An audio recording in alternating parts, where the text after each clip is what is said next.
Hello and welcome. You're listening to the Just Love Them podcast. I'm your host, Cherie Best. Join us to discover how to stay connected, how to find healing, and how to deepen your relationships with the people you care about who have made different religious choices than you have. Today, I have joining me a very special guest, Tucker Boyle. Tucker is a seminary teacher, a retreat facilitator, and the founder of the Harmony Road Retreats, a nonprofit based in Spanish Fork, Utah, that walks alongside people navigating faith transitions and spiritual crises. Tucker has spent years working at the intersection of contemplative practice, nervous system science, and deep spiritual inquiry, helping people find solid ground when the faith map they've relied on no longer seems to match the territory. If you're a parent or a loved one of someone who's stepped away from the church, you know that the grief, the fear, and the love can all arrive at the same time, and that nobody hands you a guide for that. Tucker is deeply passionate about helping people understand what's going on inside of them when they encounter complexity and learning practices that lead them toward inner peace. Welcome, Tucker. Thanks so much, Cherie. Happy to be with you today. I'm so happy to have you.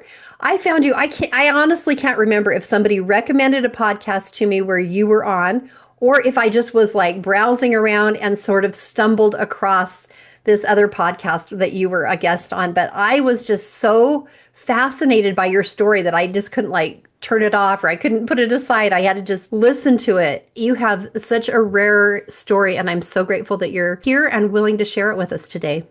Happy to do so. My listeners probably know nothing really about your story, and I would love for you to just start wherever you want to, but I'd love for them to kind of hear your journey and what has brought you to where you are today. Yeah, you bet. I'll share in a shortened version and then feel free to say, Tucker, tell us more about that or that. Okay. But I grew up in Idaho in a very devout LDS family. Really beautiful childhood in so many ways. When I say devout, very kind of structured, strict observance of the religious standards and everything. And it gave me safety and peace and security and a good container to grow up in. And I went on a full-time mission to Brazil. And when I was there, in Brazil, I found that when I would teach people, there was something different that happened. Like I came alive and I loved teaching about Christ. I loved connecting with people.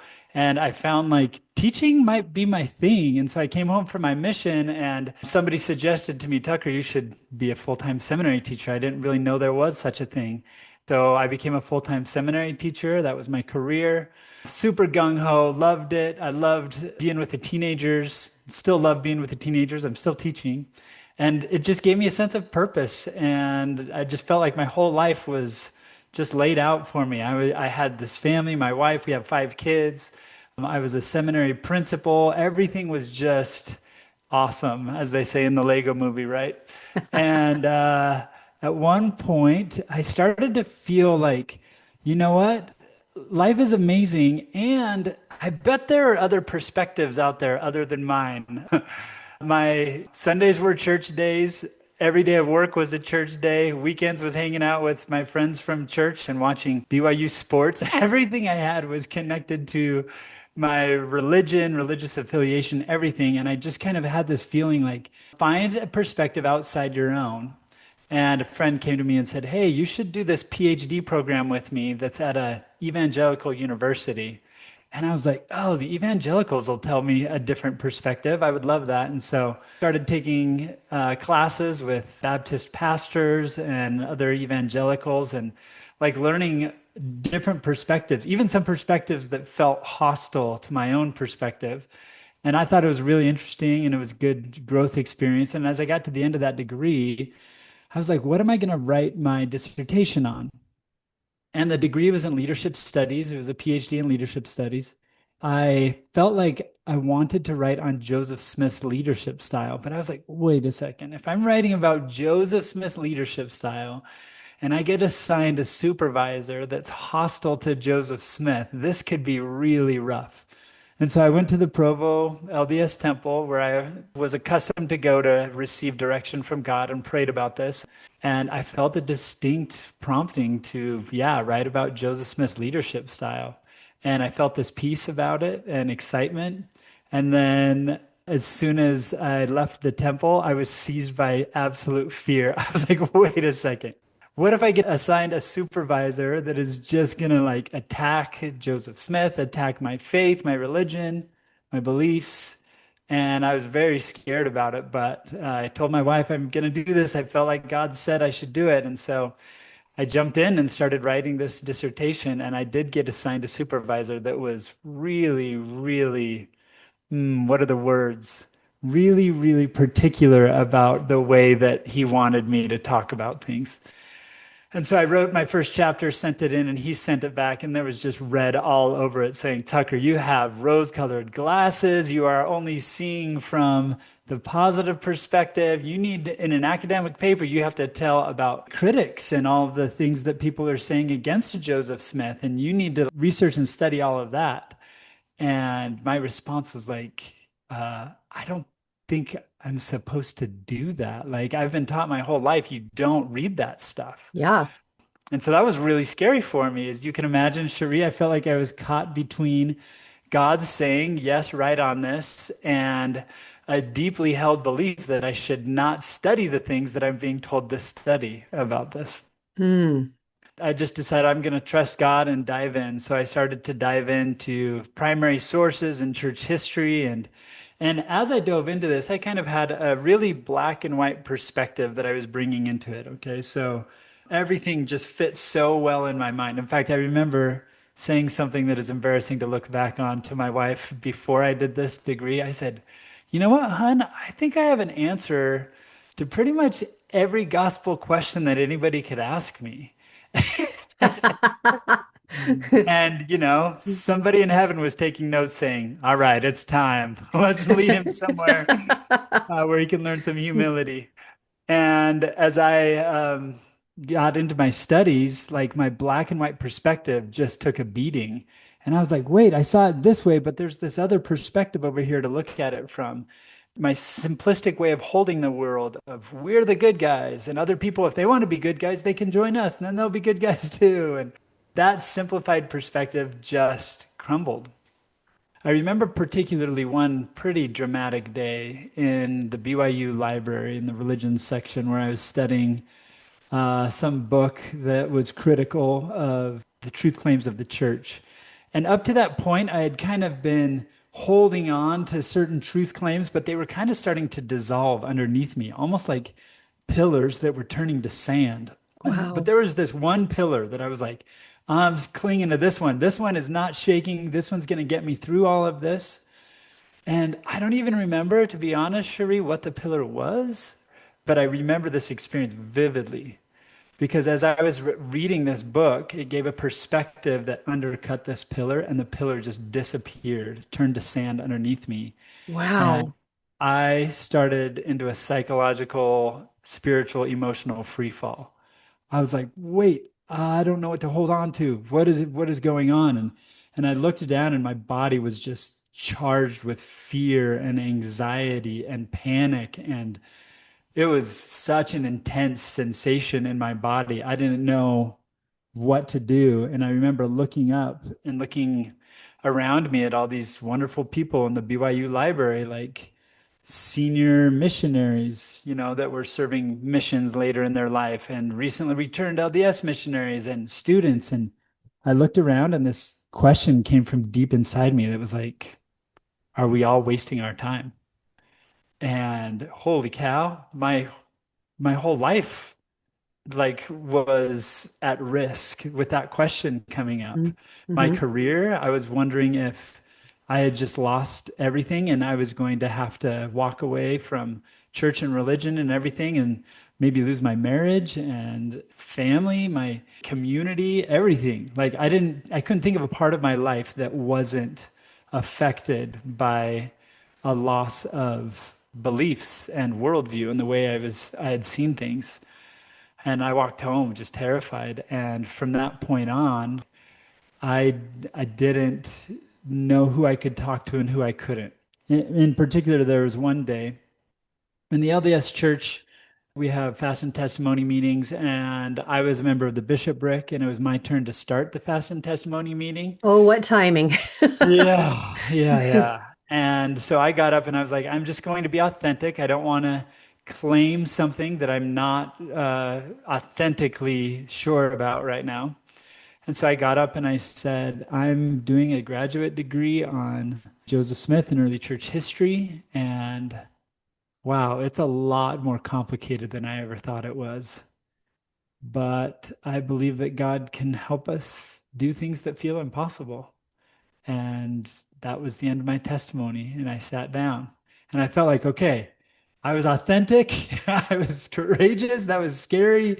But I felt good about it. And then somebody got up from the ward, good intentioned soul, and they followed up my testimony saying, oh, there is no reason to doubt anything that has ever been, taught about in our church about church history or Joseph Smith or anything like that.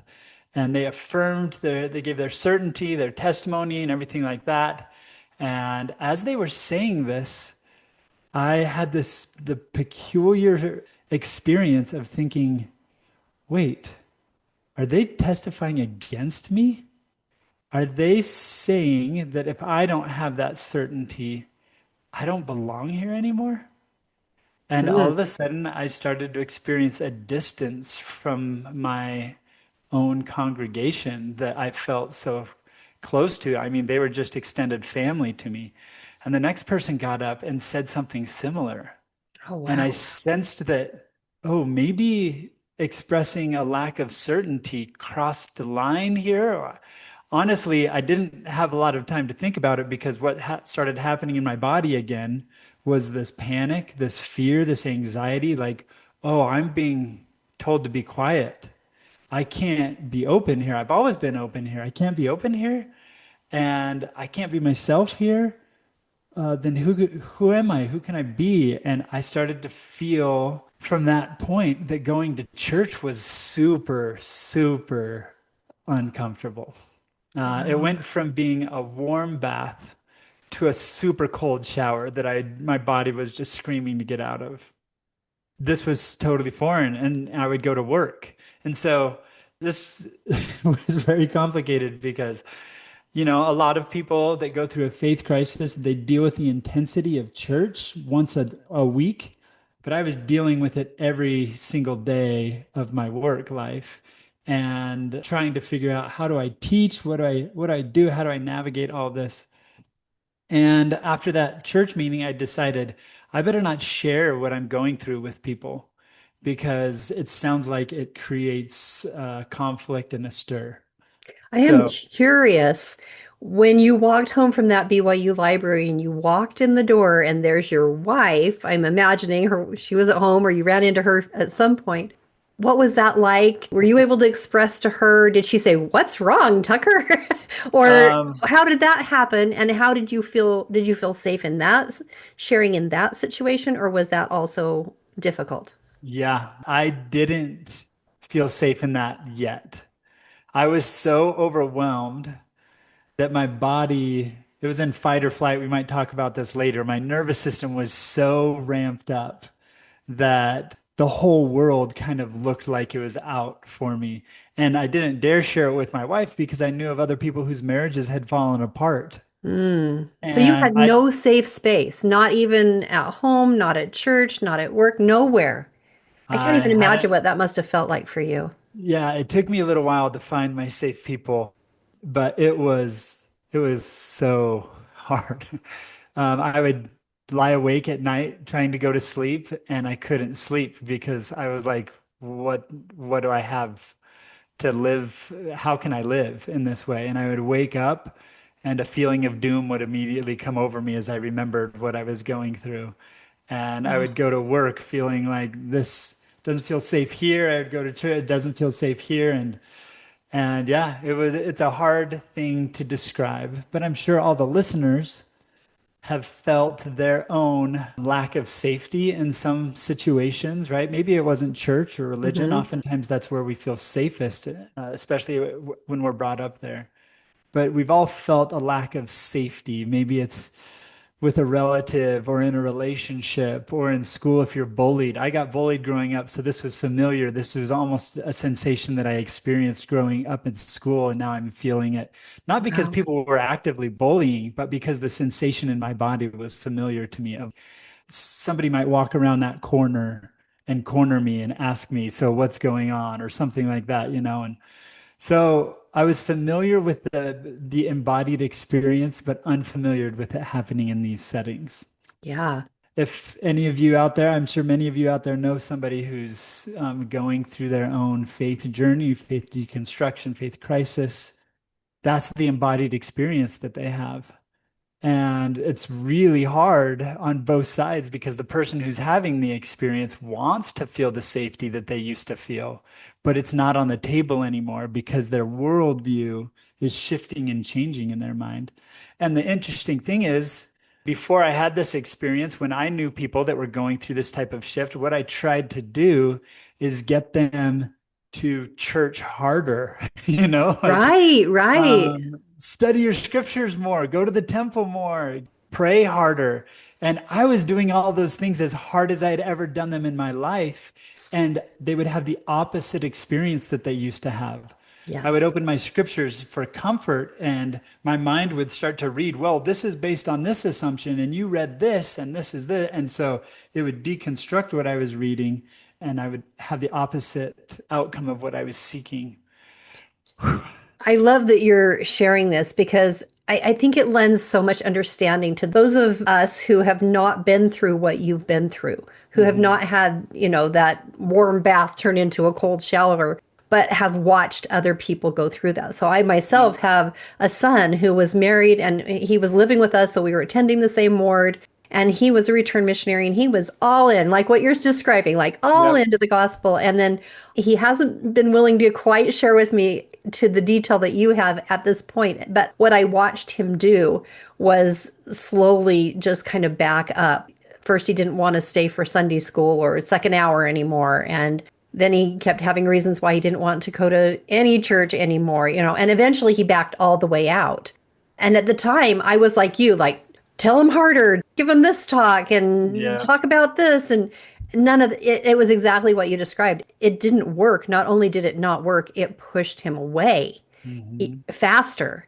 Yep. And it made him not feel safe with me or with us to share what he was going through. And I look back at that now and it breaks my heart that I responded in that way, which is one of the reasons why I'm loving what you're saying. I'm just absolutely soaking it in like a sponge of being able to understand what someone else is going through and maybe knowing what to do differently rather than be in fear and push harder.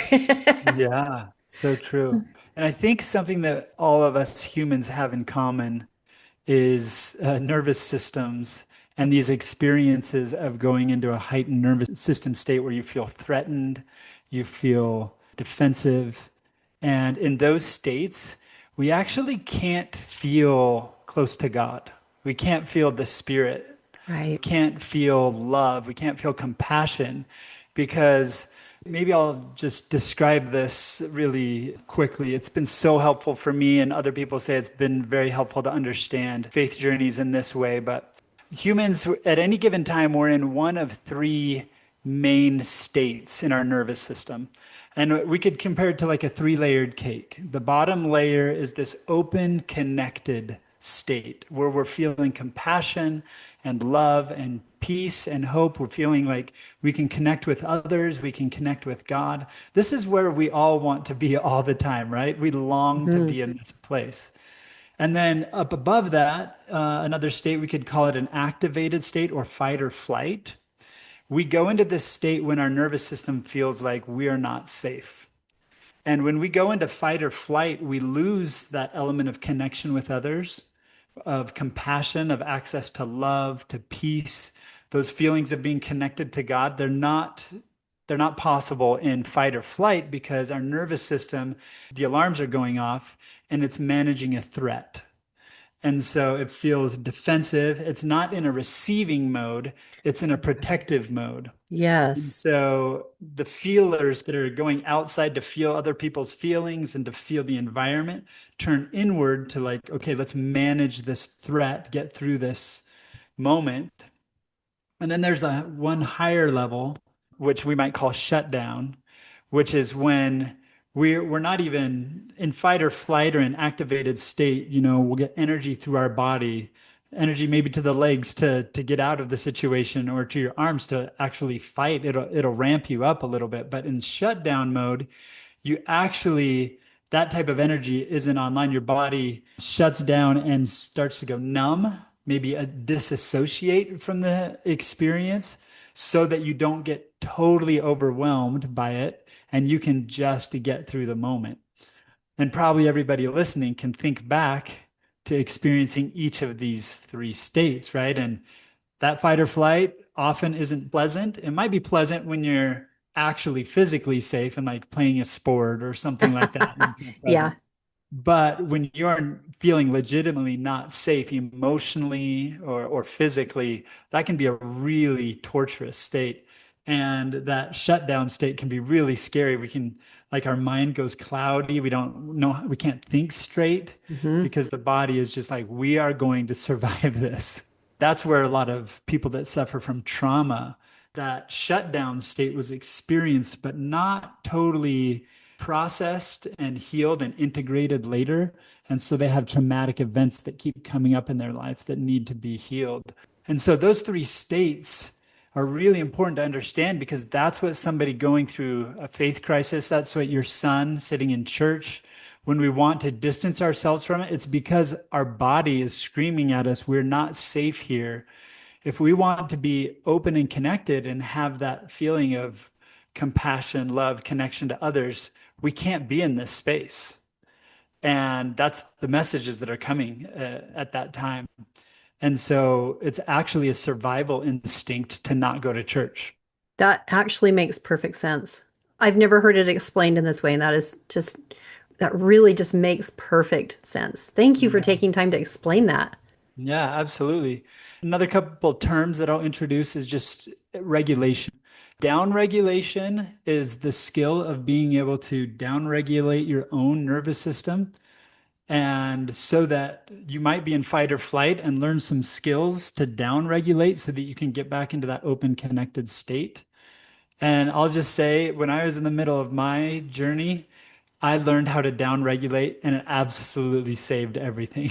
Like, I was used to the church and church settings co-regulating with me, if that makes sense. I go to Mhm. church for the comfort of it. I would go to church because when I walked in those doors, I would feel like, oh, okay, I'm safe. We're good. This is how I find that open, connected state. This is so familiar. And it was so strange to walk into a church and have it do the opposite, where it put me into fight or flight or into the shutdown modes when I went in.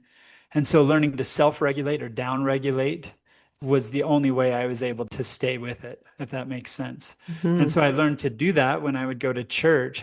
I learned little practices that would calm my nervous system. I learned little meditations that would help me find peace and openness. Even if what was happening at church was triggering to me, I learned to be able to down-regulate or self-regulate in those situations. And that's what's helped me. Now, I'm not saying that's the answer for everybody, and this is what you got to do. Just do this, and then everything's fine, right? We need to be able to listen to our nervous systems and know that there's wisdom there. And if our nervous system is saying, hey, you need to step back from this, that might be the wisest thing for us to do so that we can come to that open, connected state and then come back to our relationships and those dynamics from a more open place so that we're not at the mercy of our nervous system, but we're able to operate within its own wisdom. Maybe at some point we talk a little bit more about down regulating, but I would love before we do that to get back to your story. I'm dying to know kind of like what happened after You've all of a sudden, like the ground has come out underneath, from underneath you. All your pillars have fallen. You're feeling unsafe everywhere. It's hard to be honest, even with your own family and your own home, about where you're at and at church and at work. What did you do? How Yeah. did you get past that? Well, I needed people like so badly. And I started to kind of intuit that there were a few people that I could talk to safely around me. There were actually three men in my ward that I was like, oh, I think I might be able to talk to them about this. To be honest, before this experience, these same three men, I didn't feel super safe around because they had ways of seeing the world that were different than the way I saw it. And I was like, come on, you guys, it's just this way. It's very simple. And then after this experience, I was like, oh my goodness, I think they might be safe people for me to talk to. So I would go on morning walks early in the morning. We'd get up while it was still dark and we'd walk around the neighborhood. And I would say, this is what I'm experiencing. This is what I'm going through. It's the most amazing, beautiful thing to have somebody say, Tucker, I know what you're going through. Oh Hang in man. there. It's going to be okay. Yeah. And it felt so life-saving, so life-saving. And I'm indebted to those three men that'll be my friends forever. They were helping me co-regulate. I hadn't found another safe place where I could actually say, these are the questions. This is what I'm wrestling with. This is what I'm feeling in my body.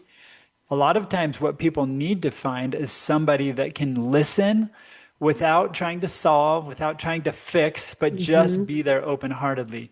And to be honest, a lot of the times when it's a loved one and that loved one really wants the person to stay in the church, that's a big ask, right? It's a very big ask. Yeah. Yeah. And that can be really hard, understandably, for a loved one who's like, well, just come back and then you'll feel better when that's exactly the recipe that makes it feel worse at the moment. And so I found some safe people. I talked through things with them. I also found meditation. For me, that was huge. I learned how to see my own thoughts, how to feel my feelings, how to quiet my mind to some degree, and to find some inner stillness. And, that scripture, be still and know that I am God, that is one of my favorites now. That's still something that for me every day is just sacred time for me to sit and just meditate and feel closer to God through it. Later on down the road, I'd find some practices that worked for me to do in high intensity situations. And interestingly enough, I finished my degree and I still didn't have answers to my questions, but I was learning to kind of navigate some things. And I did have this one day that I'll tell you about, where just before the end of my degree, I was so angry with my professor because he was causing so much disruption in my life. And I kind of blamed everything on him, which it wasn't his fault. I don't know who to blame for this. This is just an experience that I needed. And one morning I was just praying and I was like, okay, I would still pray, even though sometimes I would feel like it wasn't helping. But I was like, God, I know the Book of Mormon says you should not have the spirit of contention because it's not of you, it's of the devil. But I don't know. I just have so much hatred toward this man that is making me stay in this torturous situation. And it looked like he wasn't going to let me graduate because he just kept saying, tell me more about Joseph's polygamy, or tell me more about this, about this. Even things that were unrelated to the topic, I felt he would send me back in to do more and more. And so I was just stuck. And I got in the car to go to work, and I decided to listen to a talk by Elder Uchtdorf. And in the talk, he said, if God is with us, who shall be against us? In that moment, I had this spiritual experience that is really beyond words. Because if God is with us, who shall be against us? Triggered my memory of sitting in the Provo Temple and feeling like God asked me to go through all of this that I was going through. I recognized that I wasn't able to feel God with me during this experience. I didn't understand that was a nervous system state. I didn't understand any of that yet. But I could perceive that God was absolutely in the darkness with me. And the darkness was what God was calling me to experience. in that moment of understanding that God was there through it all, my anger and hatred and rage even just disappeared. And I was filled with love and light. And I looked around me as I was driving and I was like, oh my goodness, this earth is the most beautiful place it could ever be. I looked at a gas station. That gas station is stunning. Look at that. I saw a person in the next car. I was like, oh, I love that person. I knew nothing about them. And I just felt God's love for this person. And I was just overflowing with love. I got to a seminary building, and every student I saw, I just loved them. I didn't know anything about most of who I looked at, but I didn't need to. I just felt this love. And there's an account of Joseph Smith in the first vision. The first time he wrote it down in his journal, he said, I was filled with love for many days. I resonate so much with that because for probably 3 or 4 days, I just felt love for everybody I saw. I was like in the clouds, and I was like, the next life can't be any better than this life when I'm feeling this. And the crazy thing, Cherie, is I didn't have any answers to my questions. Wow. So Not one nothing had answer. changed, but your heart, God had given you a different heart. Yep, nothing had changed. I was in this lower nervous system state. I wasn't in fight or flight. Things that people would say didn't trigger me. I was just in this amazing state. And that was 3 or 4 days. And then that kind of closed, and I went back into kind of difficulty and complexity. But I had an experience that I could lean back to and say, oh, there's a place that I can come from where I experience the whole world differently. And if I can learn to find access to that place, then I'll be able to navigate all of this stuff that I'm going through. And I call that place harmony. That's why we call this Harmony Road Retreats, this thing that I hold for people that are going through faith crisis and things. It's become a passion of mine to learn to incorporate the ups and the downs. It doesn't mean I don't have fight or flight or shut down or triggering experiences anymore, but it does mean that I've kind of learned some tools that have helped me navigate that and come down out of those elevated states, maybe more quickly than before, and know that they're even a beautiful part of the experience as well. I don't know, that doesn't wrap up everything in the story, but that brings us to here we are. Fantastic. I would love to go back and ask you a couple of questions if that's Yeah, okay. you bet. All right. So, first of all, I'm wondering how did you end up navigating all of this with your wife, with your kids, with your parents, your siblings, like close family relationships? Talk to us about how you navigated that. Yeah. I finished my degree. I had had this experience of darkness, but I didn't really have language for it yet. So I started reading books about faith crisis, navigating faith crisis. There's a great book by David Osler called Bridges, where I've he read it. talks about, Yep. oh, isn't that a great book? So that's a good book. As I read that, it started to give me language for, oh, whoa, I've been through a faith crisis. I didn't even know what that was really. And oh, this is what I'm experiencing. Then I started reading other books and I started to get language for it. And then I told my wife, my family, not my parents or anything yet, but I told my wife and a few other close family members, hey, I've been through a faith crisis. And they were like, what? So, Because did your wife not know? Like, did she not know anything was wrong? Are you that good of an actor? no, she knew something was wrong, but she and I were both blaming the difficulty on my supervisor, Okay, that saying, makes oh, this sense. is him driving me into all this difficult material. And I just kind of, because I didn't have another way to frame it, I just let that be the narrative. Yeah.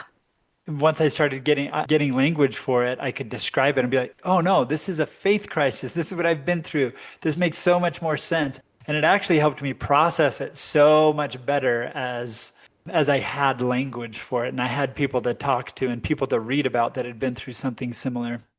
That didn't end the faith struggles and things. Soon after this, I was called to be a YSA bishop.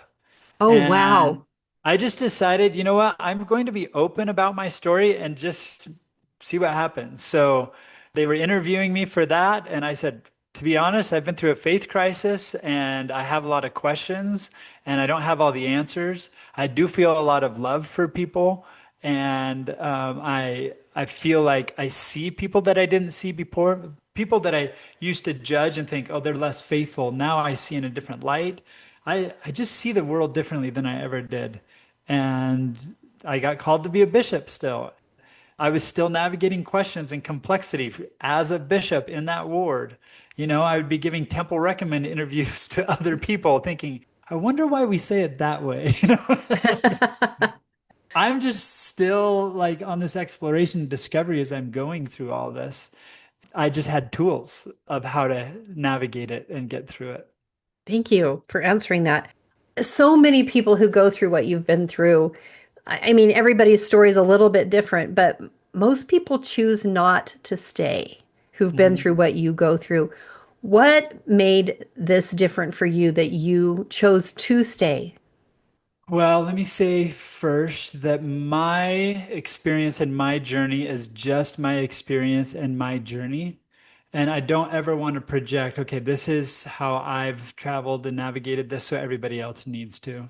Right. So what's brought me to stay is I've just felt called to stay, if that makes sense. I feel that I've learned things through this. I've learned things and terms and concepts and practices that I think are really helpful to people that are in complex spaces and maybe to people that even aren't. And so I feel like, hey, why not stay here and share the things that I've learned? Because I don't know that they're actually very present in this space. And that's one reason. Another reason I feel called to stay is because I've learned how to stay. And I've learned that, oh, when triggering things come up, that can actually be a way for me to deepen my own spirituality. And so church isn't always a warm bath for me still. But now I know, hey, this is an opportunity. This just means I have some material inside me that I need to hold, I need to deal with, I need to process. So that's actually a healthy way for me to examine what's inside of me. And a key pivot for me has been turning from trying to fix everything outside of me to working with what I can work on inside of me. And once I learned to make that pivot and not try to change everybody around me and make everything different and change the culture and change everything, then I'm like, oh yeah, I can totally use this as a way to grow personally rather than try to change things that I'm just going to be frustrated aren't Yeah. changed. Instead of telling yourself, this is uncomfortable, I'm miserable, I'm leaving and going somewhere where I feel comfortable, Yeah, instead you said, I'm going to look inside, I'm going to figure this out, I'm going to do internal work, and I'm going to learn how to deal with this and make right. myself and others better people. Right. Yeah. Yeah, and I I just want to reiterate this again. My journey is so unique. I mean, my full-time job was and is teaching seminaries and institutes. And that created maybe a ramped up need for me to discover this internal work and Mhm. these tools and things like that. Also, I had to provide for my family. Mhm. So I didn't know where else to go to for work. I didn't know what else to do. I Yeah. didn't have this is a weird word to use, the luxury of stepping away. Like I was in the furnace, and the furnace is where I had to learn how to live. And And isn't so, it so interesting that God, when He prompted you to write this, He knew that all of this was going to happen. He knew exactly what you were going to go through. And He's like, yep, Tucker's up for it. Let's do it. that Tucker's up for it thing, I still have questions about that, but yeah, that it is fascinating to look back. And I do look back on it, Cherie, and think that prompting was maybe the greatest gift God has ever given me. Wow. And this difficult experience I've been through is the most sacred thing I've ever experienced in my life because of how it's enabled me to have chances to transform and love in ways that I haven't before. That's beautiful. I have a question for you. What advice would you give for people who are the ones who are doing the black and white thinking, who are the ones who are getting up in sacrament meeting and being like, you just got to trust God, Yeah. just be certain. Because there's lots of us. I was in that box too at some Mhm. point for a long time. And we want to love our people who are struggling better than we're doing. What advice do you have of something to do different than that maybe we have a blind spot about? First, can I say that the box is not bad, and the box has beauty and truth and its own function in helping us. We need a box in order to keep us safe and secure and give us direction and community and things like that. The box is a beautiful thing. And there may be experiences that call you to see beyond that box and complexity that shows you that there's terrain out there that also is beautiful and has truth to learn from that's outside of that box. And that's scary, but first of all, I don't want to demonize the box because the box is what raised me and got me to a place Right. where I could maybe step outside the box. Yeah. Without the box, I never would have been able to grow to that place. Does that make sense? Yes, and I agree with you. Like we're not demonizing the box, but Yeah. sometimes when we stay in the box too long, it damages the relationships when other Yep. people are not in the box with us. So, Right. kind of Yeah. advice about how to do that. Well, let me go back to what I said a little bit earlier about the nervous system. When we're struggling with box issues, we might say, we're struggling with our own nervous system. And what keeps us in that box is our nervous system. Let's say somebody shares with you, "Oh, I'm leaving the church, I'm stepping away, I have questions about this." You probably have an internal reaction in your body to that. You probably go into Yes. some panic mode or anxiety or something like that. And that makes sense because you have this belief system that is like, no, this is where safety is inside the box, and somebody I love is leaving it. And so we've got to get them back in. So first, recognize that there's a function to that. And second, that's your nervous system. And those fears, sometimes I used to interpret those fears as God. And that can get really confusing and get us to do some things and say some things in the name of God, quote, that we look back and regret. We might try to scare people inside the box. We might try to, like you said earlier, share talks. We might try to make subtle comments that are kind of like hidden jabs to kind of Mm-hmm. prod people. That's just how we do it because our nervous system goes into fight or flight and we want to feel better. And we feel like the way to feel better is by getting somebody else to change. Yes. If we kind of rest back in like who we know God is.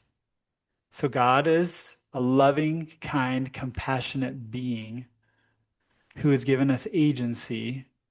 And does God need us to change to be okay? I don't think he does. Yeah. I think God loves us in our journeys, loves us in our complexities, and loves us in our what seems to look like diversions to many of us.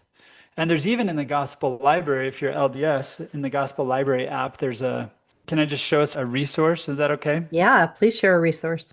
If you go to the LDS Gospel Library app, there's a section in the main library called Topics and Questions. And then there's a section at the top two. The top two say seeking answers to questions and helping others with questions. And if you click on helping others with questions, here's some great advice right here. How do you help others who are questioning? First, respond with love, listen with humility, trust in the Lord, nourish your own faith, and assist them throughout their journey. Each of these are sections that you can dive into, but I'm going to click on trust in the Lord and just read a portion of this. There's a bullet point in there that says, trust that God is aware. And it says, the Lord desires the growth and happiness of every human being. He encourages our sincere questions. He is aware of our struggles and weeps for our suffering. He will continue to extend love and assistance to people who struggle or step away from the church. That's great. And there's something vital. Like that to me, and I'm guessing to all the listeners, aligns with what we know in the deepest part of ourselves about God. God is not panicking when somebody steps away. That's right. That's right. Our nervous systems might lead us to, but God either does not have a nervous system or has worked with it so that he is not controlled by the panic, the fear. The Apostle Paul says, God has not given us the spirit of fear, but of power and of love and of a sound mind. And that sounds like the lowest level of the nervous system to me, right? As in that open, connected state of compassion and love. So the advice that I would give is as you interact with people that have left and you find yourself, just watch yourself. Jesus would use the phrase watch and pray, right? Watch your own reactions. Monitor if you find yourself panicking and in fear and anxiety, I would say just put a pause on your desire to talk and tell somebody some way that they need to do something differently for you to be okay. And then give yourself some time and space to come back into that open, connected state. And then when you're there, you can tell when you're there because that person is included in your circle, in your in group, in your love. And from there you can safely talk to people and say things like, "Hey, I just want to understand more. I promise not to correct you or try to change you, but could you just share a little bit of your journey with me?" And with that type of assurance, and they'll be able to tell if you're actually in an open, connected state. We all have an ability to sense when another human is in that place or whether they're coming with an agenda or something like that. If you can come from that place, I promise it'll strengthen a relationship. And if the other person can sense that that's genuine, that's when we connect. That's when we bond. That's when we can find ways, despite differences in beliefs, to love and make space for each other and grow a lot. We grow so much when we have those types of connections and conversations. Absolutely. Absolutely. I think what you've shared today is so valuable, Tucker. Thank you so much for being willing to do so. I wonder if you would take a minute and share if there's anything you didn't say about down regulating that you wanted to. I'd love to have that opportunity, but also I would love for you to share about your retreats that you do and what it's for and how it helps people. I'm asking myself, like at this moment, I do not know. I haven't heard you talk about this part of it, but I'm just very interested and I want my listeners to have the opportunity to be able to have access to that resource. Absolutely. Okay, first down regulation, second the retreats. Okay, down regulation. What if we did something, Cherie, right now together to down regulate? Great. Let's do it. Okay, this is just a simple breathing practice that helps you take ownership of your nervous system state. We'll do something called the physiological sigh. And this is research based. It's scientifically shown to be the quickest way to downregulate your nervous system. It's very simple. You just do a big in breath through your nose until your lungs feel pretty full. And then you're going to do another in breath or inhale on top of that that is sharp and quick just to top off your lungs. And then you do a really long, extended out breath, restricting the breath. You don't just let it out, but you might purse your lips and blow it out long and slow. And even one of those breaths sends a message to your nervous system that we're safe, we're okay right now. And it even slows down your heart rate. Wow. And so it's a really simple thing that you can do. You can even do it mid conversation. If you're like, oh, I can feel something coming up. You can just deep in breath, a little breath on top of that, and then a long, slow out breath. And it's amazing what it can do to down regulate. And so let's do that together. Okay, let's listeners, you do it with us. Okay, here we go. And I'll just coach us along. Go ahead and take a deep inhale through your nose. Once you feel a natural stop, now take a sharp intake of breath through the nose. And you'll feel the lungs tighten. And now just go ahead and let it out slowly. Maybe purse your lips, blow it out. Long and slow. Until finally you feel your lungs completely empty. Since that was our first one and you were probably paying most of the attention to the breathing part of it, let's do it again and just feel what happens in your body. Let your body relax completely as you do this. Go ahead. In breath.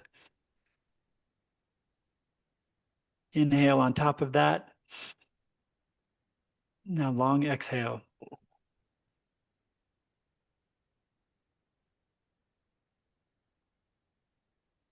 And just kind of notice how your body feels right now. Wow. You might even It like notice. drops you into a state of calm. Yeah. It's amazing. That is amazing. I've never done it that way before. Wow. Yeah.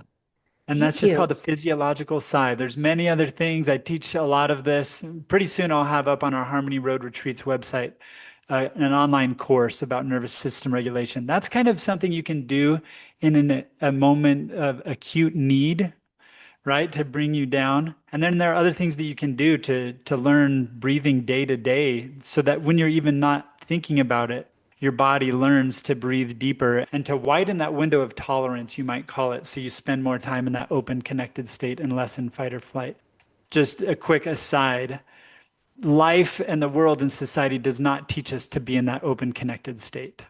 Our society, our culture, everything gears us toward fight or flight. And Hmm. so the great majority of us spend most of our life in fight or flight, feeling like I need to be doing something else.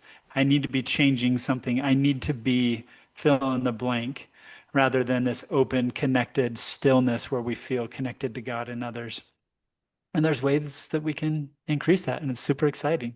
Beautiful. Thank you for sharing that technique with us. That was Yeah, awesome. you bet. Then Harmony Road Retreats. Yeah, we have a website, harmonyroadretreats.com.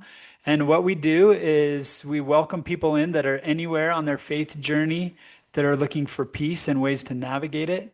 We don't pressure people to stay in the church or to leave the church. We make it a legitimately safe space because our goal is to help people take that turn from trying to fix everything around them that feels broken to looking inside and finding how to regulate their nervous system, how to deal with the material that's coming up in them that's creating panic and anxiety and fear, how to self regulate, and so that they can manage their journey going forward and make their decisions about religion in or out from a place of peace rather than a place of panic or fear or anxiety, which is that's not where we make our best decisions, right? But Right. we can find those ways. A lot of times in faith journeys, we feel like we've lost God. We feel like we've lost those feelings of being connected to God or spirit. And sometimes people lose belief in God completely. But even the things that we teach in the retreats can help you find that open, connected state that often we feel like we've been missing. And those feelings can of connection and beauty and love and peace can return to our lives and help us navigate the complexities of our own spiritual journeys.